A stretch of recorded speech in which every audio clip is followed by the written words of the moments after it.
तहसीलदार राखी शर्मा ने press conference में लगाए भ्रष्टाचार और शोषण के आरोप।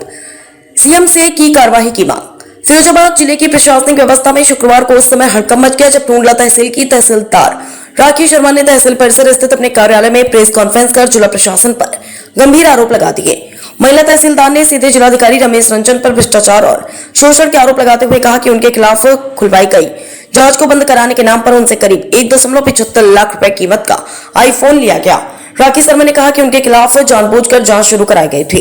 उनका आरोप है कि बाद में जांच समाप्त कराने के बदले उनसे महंगा मोबाइल फोन लिया गया। तहसीलदार ने कहा कि पूरे मामले में जिलाधिकारी के करीबी अधिकारियों की भूमिका भी संदिग्ध है। प्रेस कॉन्फ्रेंस के दौरान राखी शर्मा ने जिलाधिकारी के ओएसडी शैलेंद्र शर्मा पर भी गंभीर आरोप लगाए। उन्होंने कहा कि ओएसडी जिले के कई अधिकारियों और कर्मचारियों का शोषण करते हैं तथा प्रशासनिक दबाव बनाकर काम कराया जाता है। हालांकि जब उनसे विस्तार से पूछताछ की गई तो उन्होंने कहा कि कुछ बातें ऐसी हैं जिन्हें वह कैमरे के सामने कहने में संकोच महसूस कर रही है। तहसीलदार ने जिले के बाबुओं पर करोड़ों रुपए की सरकारी जमीनों में अनियमितता और बंदरबांट का भी आरोप लगाया। उन्होंने दावा किया है कि बाबुओं और अधिकारियों की मिलीभगत से सरकारी जमीनों का गलत तरीके से बंटवारा किया गया है।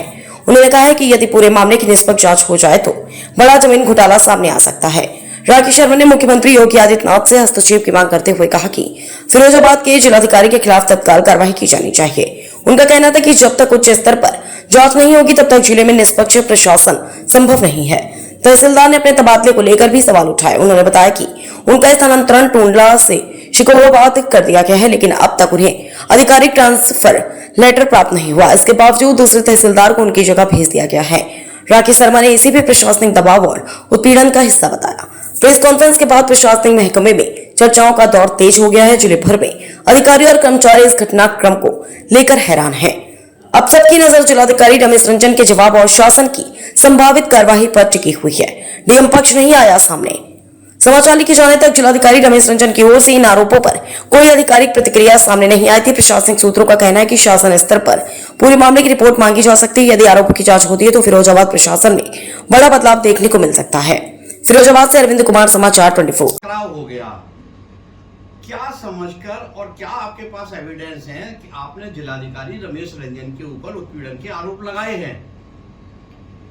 डीएम महोदय के एक एविडेंस नहीं है, कई एविडेंस हैं और ये यहाँ पे कॉकस है। भ्रष्टाचार का पूरा एक सिस्टम क्रिएट किया गया है उनके बाबुओं के माध्यम से, जिसमें उनके ओएसडी का सिर्फ यही काम है कि वो लोगों से, अधिकारियों से उगाही करें और सर तक उस उगाही करके पहुँचाई जाए। इनका यहाँ ज़मीनों के मामले में भी कई ज़मीनें इन्होंने लोगों को गुमराह करके, फर्जी व्यक्ति खड़े करके वो कर लिया है। सर का उसमें रिपोर्ट मैंने भेजी तो मुझ पर दबाव बनाया कि मैं एडवर्स रिपोर्ट बनाऊं उनके बाबुओं के खिलाफ, ना लिखूं। ऐसा मेरे द्वारा नहीं किया गया।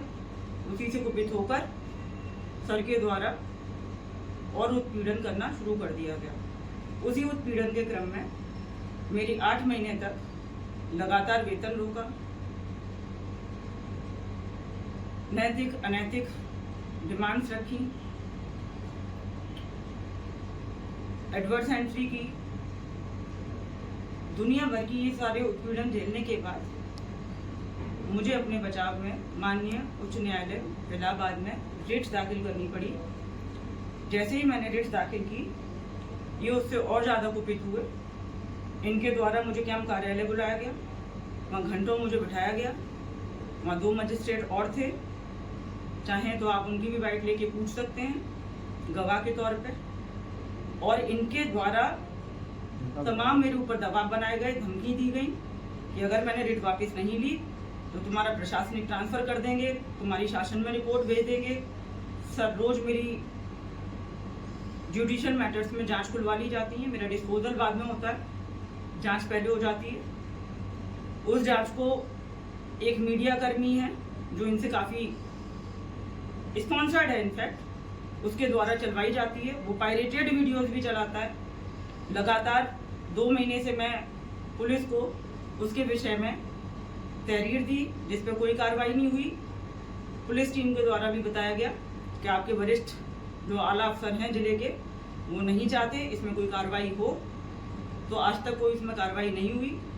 लेकिन कल जब इनको पता चला कि मेरे पास अब कोई दूसरा ऑप्शन नहीं बचा, क्योंकि माननीय हाईकोर्ट से ऊपर तो कुछ भी नहीं है, और उसके बाद भी अगर टॉर्चर हो रहा है, मैंने प्रेयर भी की थी वहाँ पर कि सर मेरे हितों की रक्षा करें, मुझे सुरक्षा मिले, मेरे साथ कुछ गलत व्यवहार ना हो। उसके बाद और ज़्यादा गलत व्यवहार हुआ तो मेरे पास ये अंतिम विकल्प था।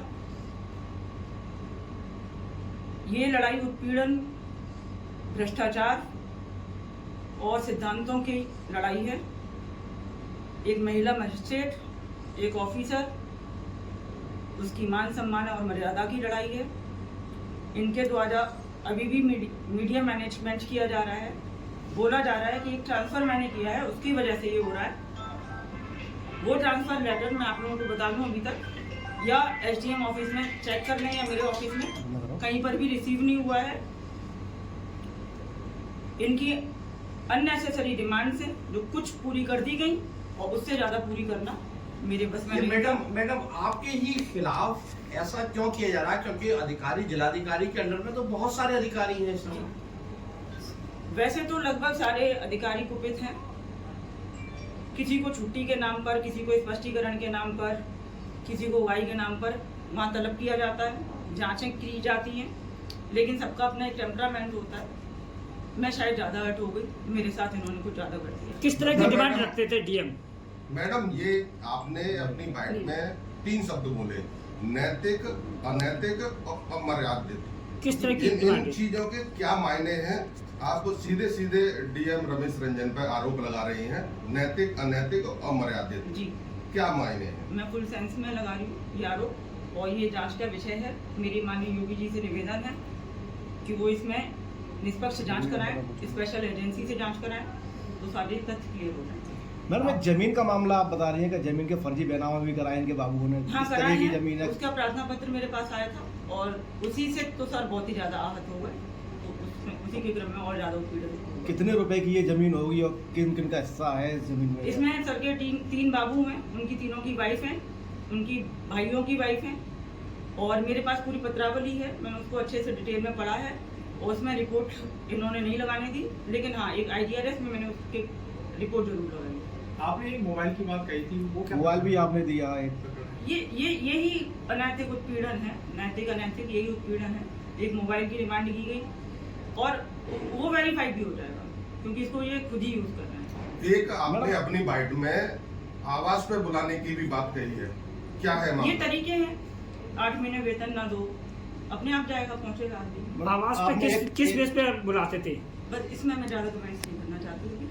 आप समझ जाएं, सब लोग समझदार हैं, हर चीज नहीं बोलनी चाहिए, मैं बोले जाती हूँ। अंत में क्या कुछ कहना चाहती हैं अपने प्रकरण में? मुख्यमंत्री से क्या गुहार लाएंगी आप? मेरी सर से रिक्वेस्ट है हाथ जोड़ के, सर इसमें निष्पक्ष जांच हो जाए, इस भ्रष्टाचार की लड़ाई में भ्रष्टाचार की हार हो, मेरे आत्मसम्मान की लड़ाई है, और सर से मुझे उम्मीद है कि इसमें न्याय मिलेगा। Thank you.